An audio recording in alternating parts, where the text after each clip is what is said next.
Hello friends, பார்த்தீங்கன்னா அன்பு தங்கியிருக்க இடத்துல வந்து ரொம்ப அவருக்கு வந்து காம்ப்ளிகேட்டாக இருக்குது.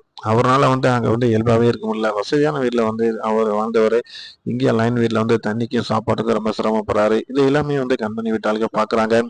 அவங்களும் ஹெல்ப்புக்கு ஏதாச்சும் பண்ணலாம் அப்படின்ட்டு அன்புகிட்ட போய் கேட்டால் அன்பு வந்து அதை எடுத்துக்கவே மாட்றாரு. ஸோ அவங்க மனசுக்குள்ள வந்து ரொம்ப கவலையாக இருக்குது. நம்ம மகளை வந்து அவர் கூட சேர்ந்து வாழ மாட்றாங்க. அதே இடத்துல ஒருத்தர் ஒருத்தர் சண்டையும் போட்டுக்கிறாங்க. ஆனால் ஒரு வசதியான பையன் வந்து இங்கே வந்து கஷ்டப்படுறாப்புல அப்படின்னு சொல்லிட்டு ரொம்ப ஃபீல் பண்ணுறாங்க. ஆனா, கண்மணிய பொறுத்தவரைக்கும் பார்த்தீங்கன்னா, இந்த விஷயத்துல எந்த காம்ப்ரமைஸும் அவங்க பண்ணவே இல்ல. முழுக்க முழுக்க வந்து அவங்களோட வந்து டைப் வந்து வித்தியாசமாவே இருக்கு.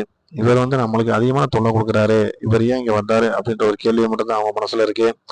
ஏன்னா, அவங்க வந்து லைஃப்ல வந்து நம்ம அடுத்த கட்டத்துக்கு போணும் அப்படின்னு யோசிக்க ஆரம்பிச்சுட்டாங்க.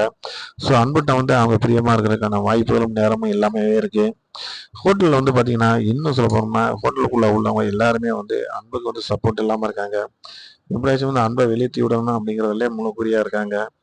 ஸோ இந்த மாதிரி பிரச்சனை அதிகமா இருக்கும்போது, அன்பு அந்த இடத்துல சமாளிக்கிறது ரொம்ப கஷ்டமா இருக்கு. அவர் இருக்கிற லைன்லயும் வந்து பார்த்தீங்கன்னா, பால் போடுறவங்க, பேப்பர் போடுறவங்க எல்லாருமே வந்து தனக்கு வந்து அன்பு கட்டுப்பட்டு இருக்கணும்னு விரும்புறாங்க. அப்படி இல்லைன்னா அன்புக்கு நிறைய தொல்லை கொடுக்கணும் அப்படிங்கிறத நினைக்கிறாங்க. இதெல்லாம் அன்பு எப்படி சமாளிக்க போறாரு அப்படிங்கிறது தெரியல. அன்போட அம்மா வந்து நிஜமாவே கவலைப்படுறாங்க. தன் மகன் வெளியில போய் ரொம்ப கஷ்டப்படுறான். அவனை செல்லமா நம்ம வீட்டில் வளர்த்தணும் தான். அவனுக்கு எந்த கஷ்டமும் இல்லை.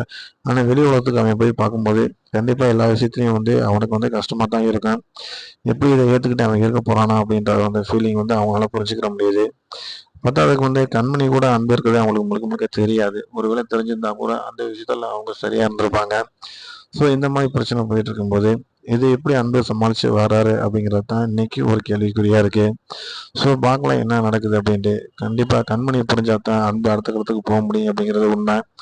ஆனா அதுக்கான வாய்ப்புகள் வந்து தேடி வருமா அப்படிங்கிறது தெரியல. தொடர்ந்து நம்ம சேனல்ல பாருங்க. லைக் பண்ணுங்க, ஷேர் பண்ணுங்க, சப்ஸ்கிரைப் பண்ணுங்க.